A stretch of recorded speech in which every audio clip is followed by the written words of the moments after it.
மலர்கள் மெல்ல அசைந்தாடும் வெயில் புல்வெளியில் பென்னி என்ற சிறிய முயல் துள்ளி குதித்து விளையாடுவதை பார்க்கிறோம். ஹாய், நான் பென்னி. புல்ல குதிச்சு விளையாடுறது ரொம்ப பிடிக்கும்.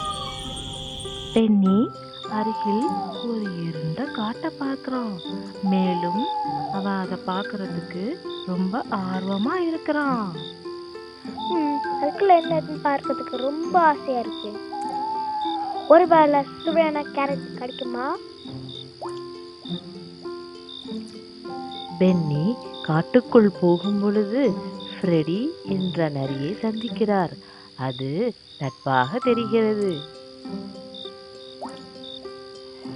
ஹே குட்டி பண்ணி, என்ன விஷயமா நீ காட்டுக்கு வந்த? நான் கேரட் தேடி வந்திருக்கேன். அது உங்களுக்கு எங்க இருக்குன்னு தெரியுமா? ஓ ஆமா, உனக்கு ஒரு சுவையான கேரட்டை நான் காட்டுறேன். என் கூட நீ வா. ஃப்ரெடி பென்னியை காட்டுக்குள் அழைத்து செல்கிறான். திடீரென்று பென்னி விசித்திரமான ஒன்றை காண்கிறான்.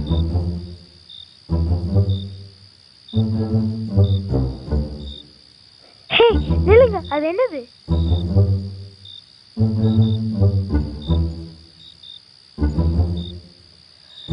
இலைகளால் மூடப்பட்ட ஒரு பெரிய குழியை அவன் காண்கிறான். அது ஒரு பெரிய பொறி என்பதை அவன் உணர்கிறான். ஐயையோ, இது ஒரு பொறி. பென்னி நகரும் முன் இலைகள் சலசலக்கின்றன. ஒரு உருமல் சத்தம் கேட்கிறது.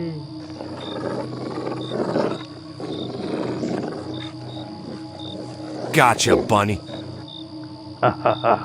நீ வசமா மாட்டிக்கிட்ட. ஆனால் பென்னி தைரியமாக இருக்க வேண்டும் என்று தனது அம்மாவின் அறிவுரையை நினைவில் கொள்கிறான். இல்ல, நான் பயப்படக்கூடாது. நான் தைரியமா இருக்கேன். ஃப்ரெடி பென்னியை நோக்கி பாய்கிறான். பென்னி வேகமாக வழியை விட்டு வெளியேறுகிறான். மரங்களையும் புதர்களையும் தாண்டி வேகமாக ஓடுகிறான்.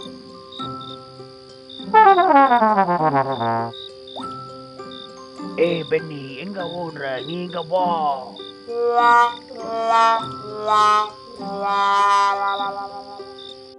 இறுதியாக பென்னி பாதுகாப்பாகவும் ஆரோக்கியமாகவும் காட்டின் எல்லையை அடைகிறான். குழந்தைகளே, தைரியமாகவும் புத்திசாலித்தனமாகவும் இருப்பது முக்கியம் என்பதை பென்னி கற்றுக்கொண்டான். மேலும் எந்த சூழலிலும் பயப்படாமல் தைரியமாக இருக்க வேண்டும்.